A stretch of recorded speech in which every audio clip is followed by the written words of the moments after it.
Yesterday was a pretty heavy day. I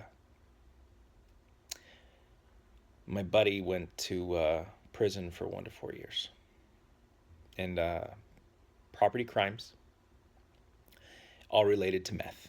Um, that's something people don't really talk about how the majority of all property crimes, if a bicycle is stolen or um, tools or whatever, it it all goes back to meth.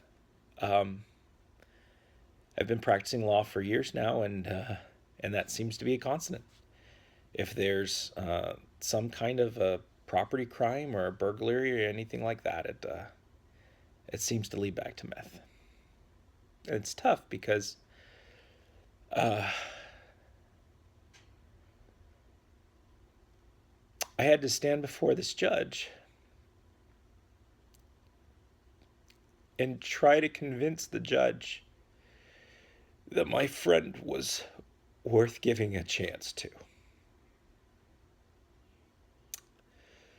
I uh, I failed. No matter what I said, I failed, and it's tough.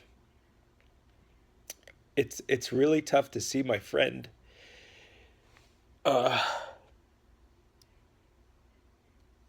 and remember him for who I know who he is, and to know his family, and to know that he's loved and he's well liked. It's really tough to see him now go to prison for 1 to 4 years. And it's all for meth. And I'm not trying to make excuse for his choices. I'm not. Um, there just has to be a better way. There has to be. He was well liked. Um, he had some depression issues. Um, and there came a point where oh, he was a good worker, and he had a great job.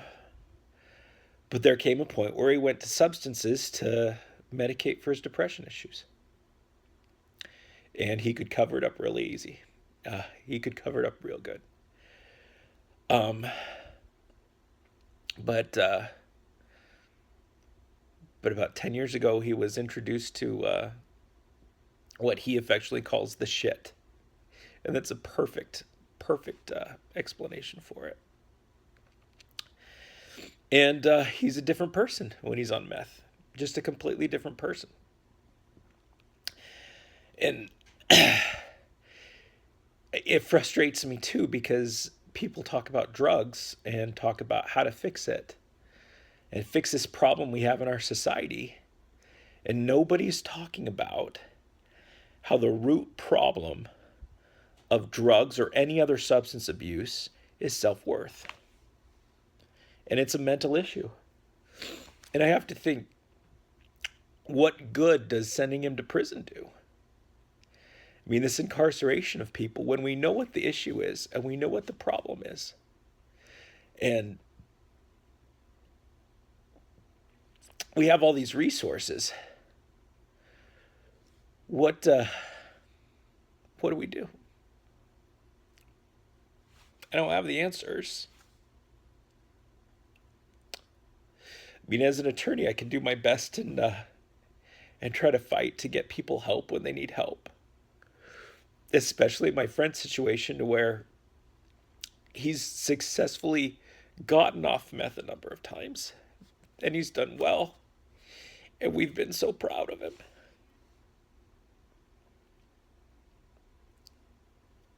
But I guess he ran out of chances.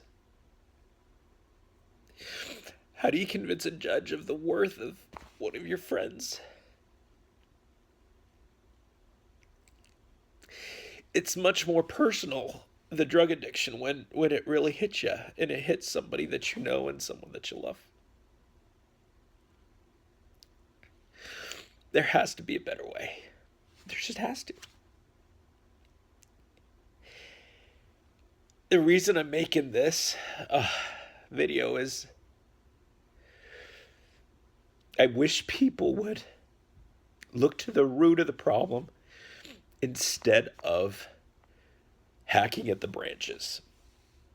When I was a Mormon missionary, I was in Lisbon, in the center of our area was this place called Casal de Ventoso. And back in 1998, whole Portugal had a big drug problem, a huge drug problem. And we would drive through Casal de Ventoso. We weren't allowed to get out. There was a rule. We couldn't get out there because safety issues. But on the bus ride, we would drive through Casal de Ventoso, and there were two bus stops where it was really the supermarket of drugs for Portugal. But we'd drive through this area, and you'd see people getting on and off. And I was in this particular area for over 6 months. So, but you'd see people, and I would look at them, and there were businessmen, and there were people with obvious means, and then there were people that were obviously on drugs. I mean, you could just see them.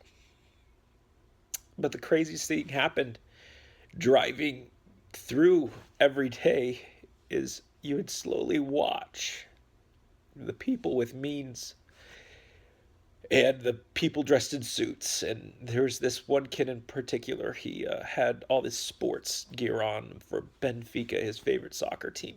You'd slowly watch them evolve and turn into the junkies.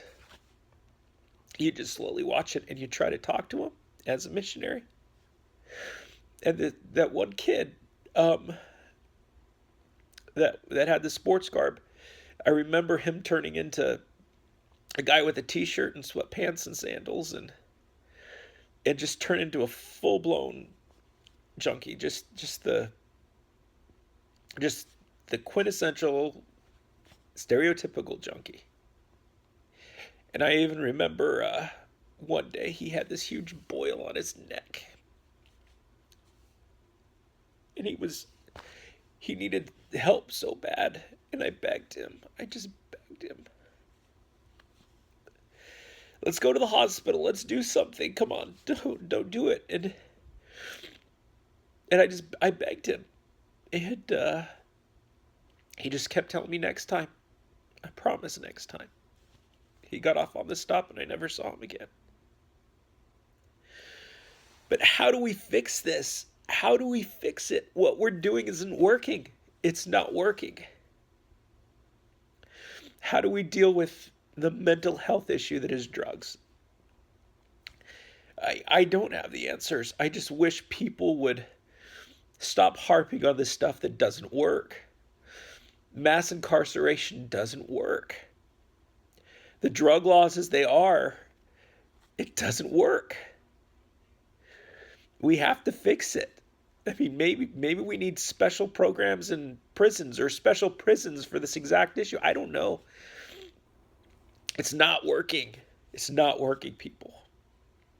And I just wish people would wake up and realize that it's not working, because we got to do something different. We have to do something different.